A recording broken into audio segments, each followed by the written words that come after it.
પૂજ્ય મોરારી બાપુની પાસે મેં સાંભળ્યું હતું, લક્ષ્મણ ગીતામાં લક્ષ્મણ કહે છે, ભગવાનની સેવા કરતા કરતા તમારા હૃદયમાં લોકોના પ્રત્યે પ્રેમ ન આવે તો સમજી લેજો તમારી કરેલી સેવા બધી ફોગટ છે. લોકોની સેવા કરવી જરૂરી છે, ભગવાનની સેવા પછી છે હો. અને મને વ્યક્તિગત પૂછતા હોય તો હું તો આ વાતને સમર્થન વધારે આપું, આ વાતને બહુ સમર્થન આપું.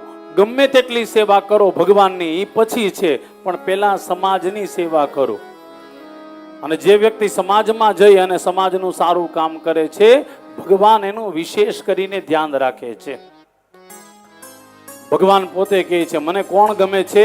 તો કે જે સમાજની વચ્ચે રહી અને સમાજનું કામ કરે. આજે તકલીફ એક જ છે, ભગવાનની પૂજા, ભગવાનની માળા, ભગવાનની કથા બહુ વધી, પણ ભગવાને જે કીધું એ કાંઈ કરવું.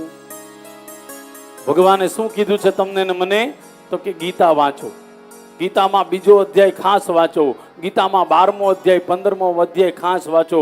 એમાં કૃષ્ણે કીધું છે આ બધું કરતા રહો.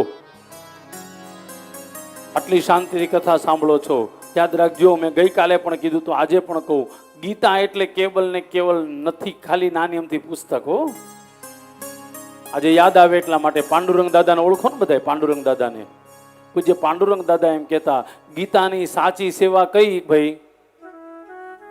ગીતાની સાચી સેવા તો કે માગસર મહિનાની એકાદશી ગીતા જયંતિ દિવસે એને ચાંદલો કરી લેવો એની સેવા છે. તો એ સાચી સેવા નથી. પાંડુરંગ દાદા કે ગીતાની સાચી સેવા શું ભાઈ?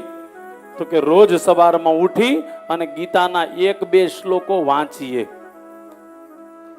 રોજ 1-2 શ્લોકો વાંચીએ. હું હમણાંથી કથામાં રોજ કહેતો આવું છું સાહેબ, બધી કથામાં હિન્દુના દીકરાને બીજું કઈ આવડે કે ન આવડે, ગીતાના અમુક શ્લોકો તો આવડવા જ જોઈએ.